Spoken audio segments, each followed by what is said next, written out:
when you think about musculoskeletal and specific to that point, then we often think, we want immediate feedback, and that's going to work. And actually not. The learning, it's delayed feedback. So if you think about musculoskeletal, I'm doing a joint mobilization. You're the student, you're like, am I doing this right? I don't feel anything. You don't want to go rushing up as an educator and go, oh, you do this. And what you should do instead is let them solve that complex problem. Up next, we're speaking with a seasoned educator and clinician who has dedicated his career to advancing the field of musculoskeletal and differential diagnosis in physical therapy. Dr. John Heick has been a physical therapist for over 21 years and currently serves as a professor at Northern Arizona University, where he teaches musculoskeletal and differential diagnosis courses. John's influence in education goes beyond the classroom. He's authored papers, monographs, and textbooks on all of those critical topics. Today, we'll explore John's innovative approaches to teaching, his thoughts on how to best engage students and clinicians in learning, and key takeaways from his AAOMPT presentations on teaching and learning principles. Whether you're an educator, student, or clinician, Conversations with John offer valuable insights into how we can improve education in manual therapy and beyond. This is Hands On, Hands Off.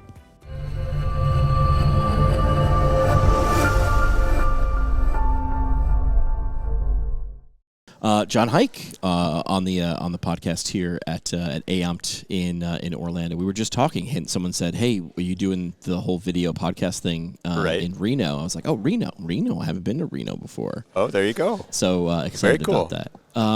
You've been teaching musculoskeletal health, differential diagnosis for years. Yes, and I think you've been doing it long enough that you get to see the macro changes over time. How have those two different areas of our profession evolved since when you first started teaching that? Any big changes or things that you've noticed? Because now you get to sort of you're not looking micro, you're looking very, very macro. Yeah, I've gotten into the idea of using these things, graphic causal models, and so it fits in really nicely with AI. So if you can imagine someone presents with patellofemoral pain syndrome. Well, we're figuring that out by what their signs and their symptoms are. Right. And so I have students create models, the big picture, to visually show what's going on with that person. So, potentially looking at, what their different signs and symptoms are. And then you run that through AI to be able to figure out, well, how much does that matter? Right. So that is one of the big things I've seen sort of change how I teach, but then also I think that's where we're going with AI is being able to figure out these things. For example, someone with heart failure, and I know that we're at a different conference than a heart failure type of thing, but it fits in with differential diagnosis that has a S3 and edema in their lower extremities is 87% more likely to have heart failure stage 2. So based off of those signs and symptoms, are we going to be able, with AI, to be able to get to that point to where I look at these 2 or 3 things as opposed to a big cluster of tests and be able to say, I think they have this. Wow. So that's I've seen that evolution sort of shifting, and I think AI is going to influence that. Yeah, I mean, again, I still think that, because again, this audio is going to live forever. So someone's going to listen to this 30 years from now and go, they were just like a kitten playing with a ball of yarn with this AI. They didn't know what they had. And I think you're right, future person who's listening to this, but also it's simple but not easy to wrap your head around what's possible. Do you want an example of what I did? Yes. And I've showed this off 30 times. I'm going to do a quick short form video eventually of this, but I'll just tell you this in long form. All right. I was walking through the poster presentation session here at AAOMPT yesterday. Okay. I snapped a picture of Adrian Lowe's poster. It was on pain. Okay. I then gave ChatGPT a very simple prompt. I said, help me understand this poster and what its key takeaway is trying to do, and do it in the format and the style of Eminem. So it, in about 25 seconds, wrote a rap in the style of Eminem explaining it to me. But hold on. Now I think the researchers out there are going, hold on a second, that's a cute trick.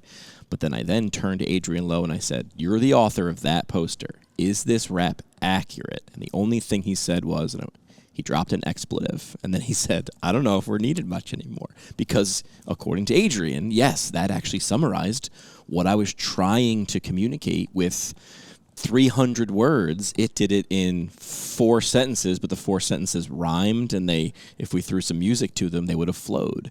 So Oh my God. So I think the layup in what you're talking about is, dude, AI can do my homework in 5 minutes. And that's the way to cheat, right? And we're going to find the cheat way. We're going to use the power tool to cheat first. Right. But you're demonstrating, but what if we could use it to make it easier, fun, more visual, to visualize a thing that before wasn't visual? You can bend and twist. So instead of looking at it in X, Y, we have to start looking at it like the Z axis as well, where we can do with this. Right. Organic chemistry, cis and trans, Yeah. right? Yeah. Switches the orientation of it. Yeah. So that was just one. And I like it. And I was turning to my videographer. I said, hey, Drew, if we walked through this poster presentation, and I don't know, there was 50 or something of those, if I did one in the style of Eminem and one in Mr. Rogers and one in Mickey Mouse, like we could have fun with this. It's not an if, or you could easily do all 50 of those posters It's done. in reels and shorts, and they could get out of this building. That's science communication. That's knowledge translation. Yeah. And again, the person listening to this in 30 years is like, yeah, obviously, because then someone did this and this, and it was so obvious because hindsight's 2020. Right. What are some That's things? wonderful. What are some things about either AI or anything else that makes you excited about in the future of education where you sit? We just did 2 presentations, and I think, educating not only the masses, but then also the educators on how to educate is ideal. And so I think we're, the CEB model, if you've been sort of paying attention. Competency-based. Yeah, explain that real quick. Explain it to me. I'm pretty sure I know it, but let's just make sure I don't get left behind. Well, our program is trying to move towards competency-based, but the idea is to try and look at the very end product and be able to condense what it is that they really need to know and focus on that, and then make that competency-based. So we have specific objectives. We'll use the word objectives. There's CLOs are what they're called. And so those objectives then are the big picture. So, for example, appraise the literature. Well, to appraise the literature, you have to be able to take the steps to get These up 6 to things. Right? Yeah, okay. Exactly, to get up to the top. And so that's the end goal. And so if you can decide on what your end goals are, make those your main objectives, that's competency-based. Are they reaching those steps? And I have to have ways to assess them to get to this. And one of the differences in competency-based versus what are we using now? If that's competency-based learning, what are we doing now? Do we even have a name for that? It's just what we've always done? I think it's, I guess different programs would do it differently, but they're... problem-based learning. Yeah, right, got it. That's what we used where I went to school. So, all right. So yes, you got it. But in problem-based learning, if I failed the test, I might have to get off the train, or I might get another shot at it. But in competency-based learning, your idea is like, maybe the person who doesn't learn it the fastest isn't broken. Maybe they just didn't learn it the right way or learn it fastest. Let's keep because isn't the point to eventually gain competency, right? Not just your first shot at that. It fits in very nicely with our talks that we just did, and that's the idea of it. You're giving them multiple chances to learn the content. You're figuring out what areas they're weak in, the deficiencies, and that they can improve on. So that's one of the things in terms of trying to take those steps up to that higher level objective. Yeah, and this is already in use in other fields, right? In medical education, right? They use competency-based pharmacy, learning. Physicians, and they've been doing nursing. this for a while. So it's been blowing our minds, but at the same time, people are like, well, other people. They're like, come on, this is the thing we've been doing before. Get on the bus. Yeah. In one of your presentations, you highlighted the principles of teaching and learning. Yes. What are the key strategies that you use to engage entry-level PT students, these kids today, because the generations change? And that's the funny thing is you grow up listening to adults say, these kids today, and you're like, what do you – but this is how it's always been. Right. But if you've done things long enough, you get to see, all right, I'm looking back in hindsight's 2020. Yes. So what are some of the key strategies you would use to engage both either entry-level PT students, residents, fellows? Right. They're learning similar materials, but they're at different stages. Exactly. Well said. Thank you. Well said. I think one of the biggest things is that not only students, but society misunderstands learning. right? Okay. We think that if we read something over and over and over again, it's going to stick. Right. We know it, and that's not the right approach. For example, one of the things we talk about is, if we're looking at a slide and I want to make an emphasis on a point, I used to, and you brought this up, I used to bold it and put it in red. Right. Well, all I'm doing is working on performance. I'm not working on learning. Okay. Learning is a permanent change. So to get that permanent change, I have to make it harder for students. So that's absolutely something that's changed for me in my teaching. Yeah. I provided them everything before, and that doesn't really work in terms of learning and making it stick. Right. I've got to do a little. I've got to exert a little brain energy and energy to do it. And that's frustrating for the learner. Yeah. Especially if that's the first time they're hitting that style, right? I forget who I was talking to this about, but I said it's almost a disservice, because in American modern education, you got first grade, then comes second grade, then fourth grade, and we're tested along the way, and the goal is get the right answer. Right. And then who does the performance? Who gets the best score on the SAT? Who gets into the school? And the goal is right. And then you come to PT school, and we're supposed to be okay with ambiguity. Yes. And I'm like, I'm going to defend these 22-year-old students and say this might be the first time they've ever been forced to be okay with ambiguity. Being taught by people who've been around and been like, well, I'm okay with ambiguity, but this is the first time, because, in chemistry and sophomore year in high school, I was not allowed, it was not being tested on ambiguity. It was being tested on what is the answer to this equation. This is the correct answer. This is the only answer. And now it's ambiguity. So I just want, I was like giving them a little bit of grace, or have some grace with them, this is a different way to learn, and it's vastly different than they've probably been used to. Right. And that's the hard part, right? Huge. Because we've programmed them for the most part. Right. The education system. Right. March in line, Yes. and now interpretive dance. It's like, wait a minute, those are two different things.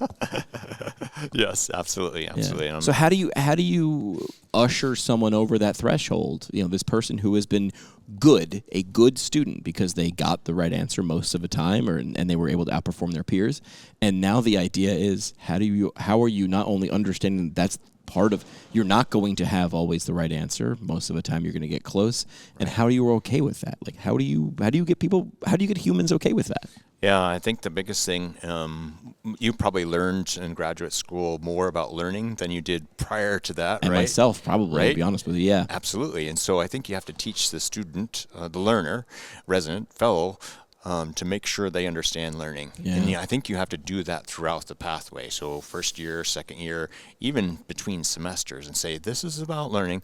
This is why those objectives matter. This is where we're going. And you have to show them examples of, this is a lower level objective, and this is a type of question that I would ask. As you go through the program, it's going to be a higher level question, and here's an example of that question. Yeah. And you have to make them aware that there's a stepwise progression to get up to the top. Right. Wow. Isn't that neat? Yeah. There was also something that was presented by a person on faculty where I went to PT school, Megan Moran. She brought in, are you familiar with Strengths Finders?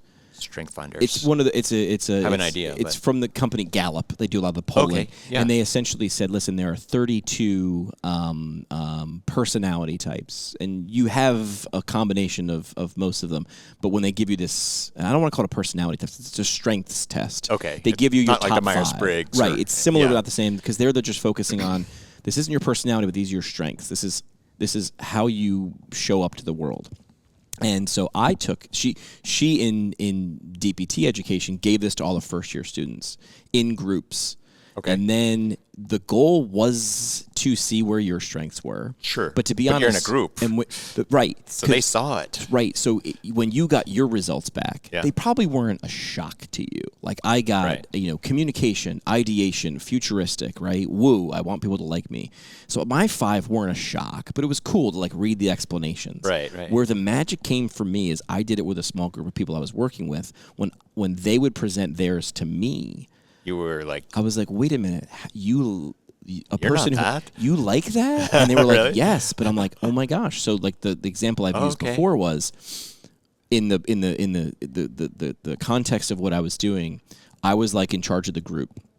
And we had spreadsheet things, tasks that needed to be done. Okay. And I don't You're like checking them off? And I don't like them. I don't like doing organization spreadsheet things. Checklist things. but I wasn't giving it to one of the girls on my team because I have a woo personality, which means I need you to like me. Like, I need you.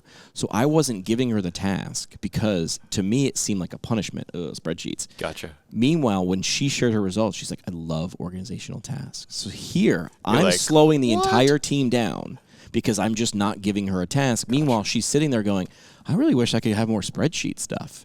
So what I'm getting at was, it was cool to see my strengths. The group work. But the group and like, oh, we are not the same here. Right. And then how can you use our different strengths to actually be better than you would as a bunch of individuals? And that was sort of a mind blow.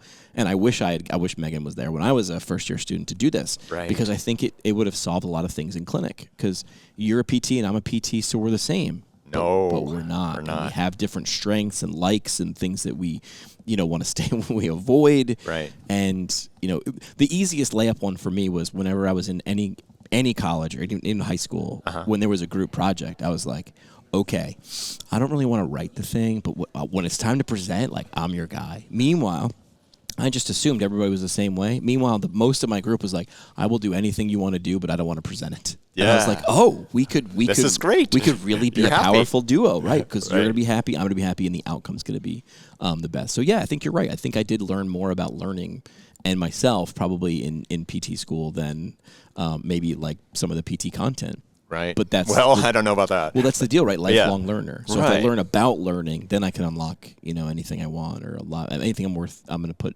effort towards. Let's change gears a little bit. Sure. You posed an interesting question about whether text should be clear and precise or keywords blocked, right? Yes. You mentioned that whole bolding, or whether you Right. need to make them do a little bit of reps. Right.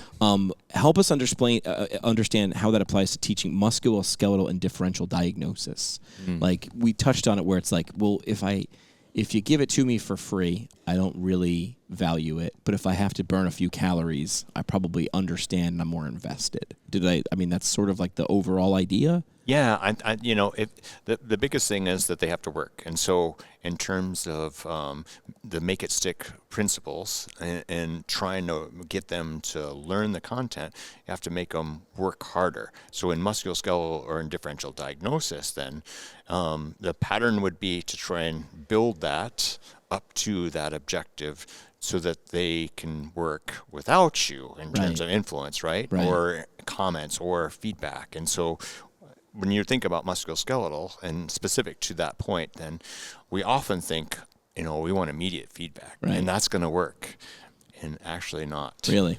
For learning, it's delayed feedback. So if you think about musculoskeletal, I'm doing them joint mobilization. You're the student, you're like, am I doing this right? I don't feel anything. You don't want to go rushing up as an educator because then they're never going to do this. Then you have to provide that forever, or. Well, right? They're not going to learn it. Right. You just you do. Okay, I got it. You're correcting the problem, and what you should do instead is let them solve that complex problem, which forces learning. I saw now that's frustrating to the right, student, though, and they're not used to it. They're not, because I'm used to. I got this wrong. Show me how I can get it right next time. Exactly. So they're going to be frustrated. But if you teach them about learning very early on and continuously, then they can accept. Okay. This is why I'm going to learn it better if I do this and wait for that feedback. That's scalable. I saw a statistic the other day, and I might mess up the numbers, but the idea was it takes people around 200 repetitions to really master something, unless the thing that you're trying to master is done in play, and then it takes 20 repetitions. And the idea there is, if you go through really formally, right, like you will do this, then you will do all of a sudden I started to put it in all these different contexts, explaining an exercise to someone instead of letting them sort of giving them the outline, giving them the end goal in the beginning and saying, play it, figure out how not to do it. Right. And I was just amazed by that because I'm like, wow, you're saving 90% of effort to get to the same result if you can make it play. And making it play is simple but not easy, but apparently worth it. Right. Well, if we think of the contrast, though, of the M&M and the poster, ideally then what you would do is you would have that student create a rap. Right. As opposed to AI doing it for you. Right. So, I do think that's also important to, let them struggle a little bit, but then also the creativity part is have them do a skit. Right. Something that allows them to the creativity, because that's the beautiful part of the science of the science of healing and the art of caring, right? It's an art and it's a science. I love that saying. I wish we would have gone back to that saying. But and it's a good mix, right? What was the last thing I want? In terms of your role as an author, Yeah. you've authored papers, monographs, textbooks on differential diagnosis and education. How's your experience in writing for the profession help shape your approach to teaching? And what role do you think written resources play in really solidifying the learning experience for not only students but clinicians too?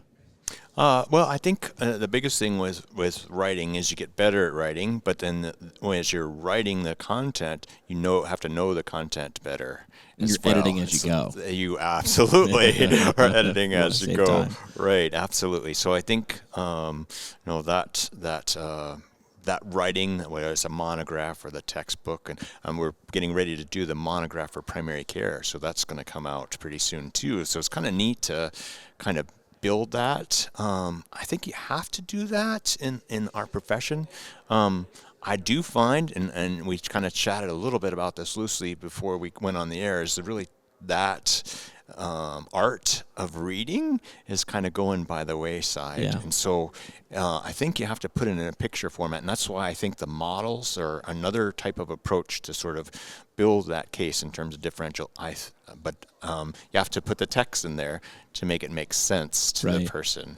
So it's a complicated question. It's a dance. It's a give and take. It is. There was interesting research done when journalism went online. So this was the Washington Post, I believe. Someone will correct me. Okay. And there were writers at the Washington Post. And the quote that came to mind was, "It's hard to convince someone that something isn't true if their livelihood depends on it being true." Right. Right. So this was the idea. Smoking's bad for you. Right. If you were right. So these men were writers for the Washington Post, and their goal was to write well and write long. So I wrote it. What'd you write this week? I wrote a 10,000 word article. I wrote a 15,000 word article. Therefore, I am 33% better.